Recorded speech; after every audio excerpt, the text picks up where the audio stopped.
నమస్తే, welcome to our channel. నేను సౌజన్య. కృష్ణా జిల్లా గుడివాడ వైసీపీ ఎమ్మెల్యే కొడాలి నాని అదే వెంకటేశ్వరరావు గారు నిన్న నందివాడ వైసీపీ శ్రేణులతో మాట్లాడుతూ ఆయన స్వగృహంలోనే కుప్పకూలి పడిపోయారని చెప్పి తెలుస్తుంది. ప్రజెంట్ అయితే ఆయన ఆరోగ్యం మంచిగానే ఉంది అంటున్నారు. ఆయనకి ఎందుకు ఇలా అస్వస్థతకు గురవడానికి కారణాలు ఏమై ఉండొచ్చు, ఎటువంటి టెన్షన్స్ ఆందోళన ఆయనకు ఉన్నాయి, మరి అంశానికి సంబంధించి వారి విశ్లేషణని మనతో పంచుకోవడానికి ఈరోజు మనతో పాటు ఉన్నారు senior political analyst KVV Prasad గారు ఉన్నారు. వారితో మాట్లాడతాం. నమస్తే ప్రసాద్. కొడాలి నాని నందివాడ మండలానికి సంబంధించిన వైసీపీ శ్రేణులతో మాట్లాడుతూ ఆయన ఇంట్లోనే రాజేంద్ర నగర్లో ఆయన స్వగృహంలోనే ఆయన కుప్పకూలి పడిపోయారు, సోఫాలోనే పడిపోయారు అంటున్నారు. సో ఆయనకి అంత కళ్ళు తిరిగి పడిపోయేంత ఆందోళన ఏముంది అసలు, ఎందుకు అంటారు అలాగా?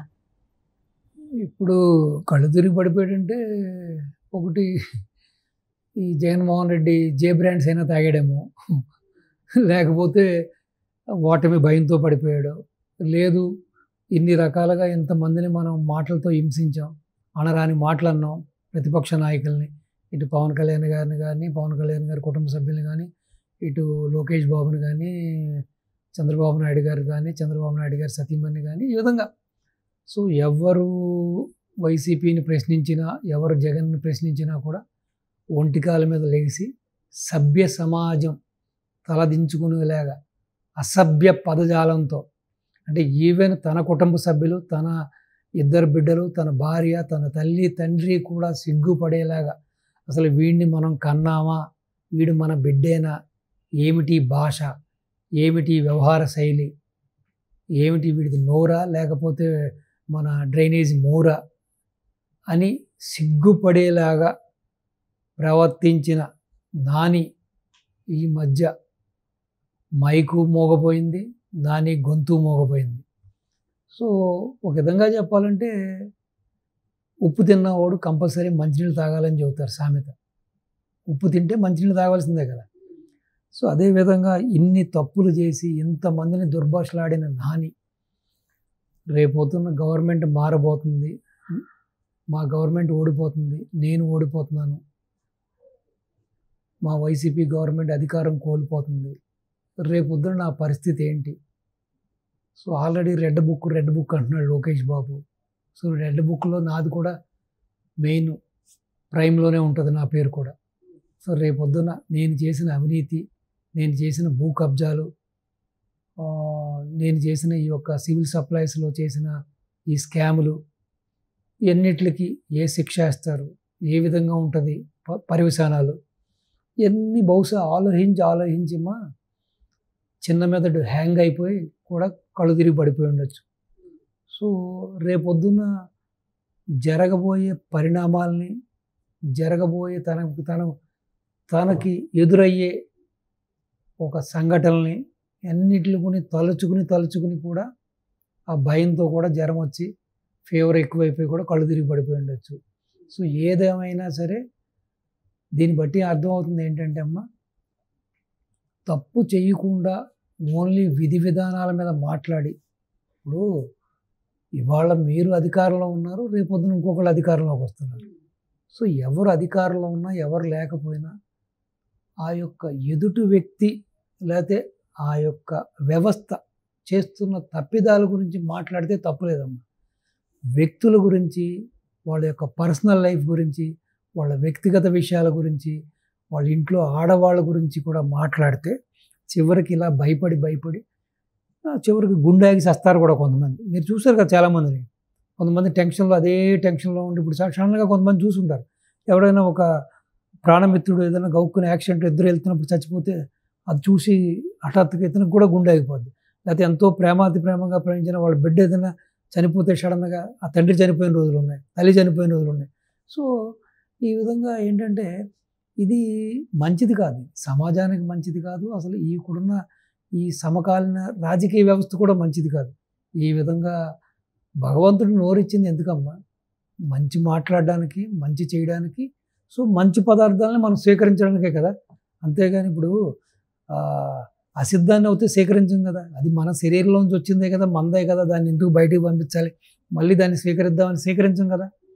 సో ఏదైనా సరే మంచి భోజనమో, మంచి టీయో కాఫీయో ఏదైనా మంచి స్వీటో తినడానికి మనకి భగవంతుడు నోరిచ్చాడు.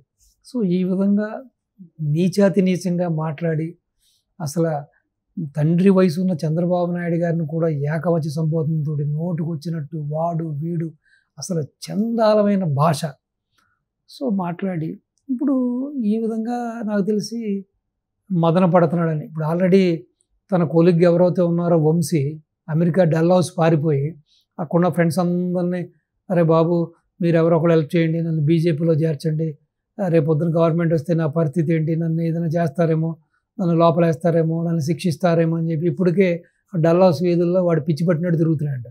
సో వీడు ఇంక ఇంట్లో కూర్చుని ఈ విధంగా మదనపడి ఈ విధంగా ఆరోగ్యం పాడు చేసుకుని బీపీలు పెరిగి లేకపోతే షుగర్ డౌన్ అయ్యి హై ఫీవర్ వచ్చి కళ్ళు తిరిగి పడిపోవడం.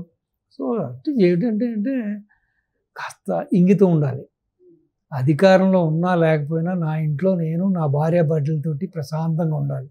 నేను నా వీధిలో నడిచెళ్తున్నా లేకపోతే నా కాన్స్టిట్యున్సీలో నడిచెళ్ళినా ఒక మాజీ అధికారంలో ఉన్నా లేకపోయినా ఈవెన్ నేను ఒక మాజీ ఎమ్మెల్యేని అయినా కూడా సో నలుగురు నన్ను గౌరవించాలి, ఇటు ప్రతిపక్షం కానీ స్వపక్షం కానీ అందరూ కూడా మర్యాద ఇవ్వాలి అనే కాస్త ఇంగితం ఉండాలి. ఏది మాట్లాడాలి ఏది మాట్లాడకూడదు ఇంగితం ఉంటే ఇటువంటి సంఘటనలు జరగవు, ఆరోగ్యం పాడవదు. అంటే కొడాలి నానికి ఆల్రెడీ ఏదో హెల్త్ ఇష్యూ ఉంది, సో దానికోసం ఆయన హైదరాబాద్ వచ్చి ట్రీట్మెంట్ కూడా తీసుకుంటారు. సో దాని మీద ఈ ఎలక్షన్ రిజల్ట్స్కి సంబంధించి ఆయన కొంచెం ఆందోళన చెందడం లేకపోతే ఒత్తిడికి గురవడం జరగడం వల్ల ఇలా కలితిరిగి పడిపోయారు అనేది కూడా వార్త చక్కర్లు కొడుతోంది.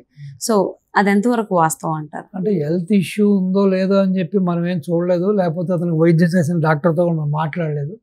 కానీ నేనేం చెబుతానంటే అమ్మా, మీరు చూడండి, ఎప్పుడైనా సరే చూడండి, ఒక మంచి సినిమా చూసినప్పుడు మనకి ఎంత మంచి ఫీల్ ఉంటుంది, అలాగే ఒక మంచి గేమ్ చూసినప్పుడు ఎంత ఫీల్ అవుతాం, అలాగే మనం మంచిగా ఒక ఎక్సర్సైజ్ చేసినప్పుడు మనం ఎలా ఫీల్ అవుతాం, మనం అదేవిధంగా ఒక మంచి పుస్తకం చదివినప్పుడు మనకి ఎంత హ్యాపీగా ఉంటుంది. సో ఏదైనా మంచి మాట్లాడాలి, మంచి నోటి నుంచి మంచి మాటలు రావాలి. సో ఈ విధంగా అధికారంలో ఉన్నాం కదండి, కండ కావరం ఎక్కి ఒళ్ళు పొగరతోటి ఆ అక్రమార్జనతో వచ్చిన ఆ మదంతో నోటుకు వచ్చినట్టు మాట్లాడి రేపొద్దున ఎలక్షన్ తేడా కొడుతుంది, ఫలితాలు తేడా కొడుతున్నాయి, మనం అధికారం కోల్పోతున్నాం, మన పార్టీ అధికారం కోల్పోయినప్పుడు డెఫినెట్గా ఆ భయం ఉంటుంది కదా. ఇప్పుడు ఇవాళ నేను ఏదన్నా మిమ్మల్ని హాని చేస్తే మీరు చూస్తూ ఊరుకోరు కదా, మళ్ళీ మీరు అధికారంలో రాగానే మీరు డెఫినెట్గా రివెంజ్ తీసుకుంటారు కదా. సో బహుశా అటువంటి భయంతో వచ్చిన రుగ్మత కూడా అయి ఉండొచ్చు. ఇప్పుడు మీకు సైన్స్లో ఒక మాట చెబుతారు, మనిషి ఎప్పుడు కూడా ఆందోళన ఒక టెన్షన్ పడుతూ ఉంటుంటే కూడా మొత్తం లోపల ఉన్న అవయవాలన్నీ కూడా డ్యామేజ్ అవుతాయంట. సో ఒళ్ళంతా కూడా ఒక విధమైన ఒక విధంగా అయిపోతుంది. సో జ్వరం వచ్చినట్టుగానో లేకపోతే బీపీ పెరిగినట్టుగానో లేకపోతే నిస్సత్తువ, నీరసం, ఆ భయం అనేది మనిషిని సగం చంపేస్తుంది. భయమే మనిషికి సగం శత్రువు లాంటిది. సో కాబట్టి బహుశా ఆ భయంతో వచ్చిన ఏదైనా రుగ్మత ఉండొచ్చు, లేదు నిజంగానే మీరు చెప్పినట్టుగా ఆడేడో గుట్కా నాని అంటారు, ఇవన్నీ రకరకాలుగా చెబుతారు ఇతని గురించి. బహుశా గిట్కాలు తిని మీరు చెప్పినట్టుగానే ఏదైనా కాని రోగం వచ్చిందో, ఏదైనా క్యాన్సర్ వచ్చిందో, లేకపోతే వేరే విధంగా ఇప్పుడు గుట్కాలు తింటే చాలా మంది చాలా రకాలుగా రుగ్మతలకు లోన్ అవుతారు కదా, చాలా ఇష్యూస్ వస్తాయి దానివల్ల. సో కాబట్టి ఎప్పుడు చూసినా ఆయన బొగ్గున అదే ఉంటానే ఉంటుంది, ఎప్పుడు ఆయన నవ్వులుతూనే ఉంటాడు గుట్కా. మరి కొడాలి నానికి అయితే నందివాడ వైసీపీ శ్రేణులతో మాట్లాడుతూ కలితిరిగి పడిపోతే డాక్టర్లు వచ్చి సపరలు అయితే చేశారు, ఇప్పుడైతే బాగానే ఉన్నారని తెలుస్తుంది. So thank you so much Prasad గారు.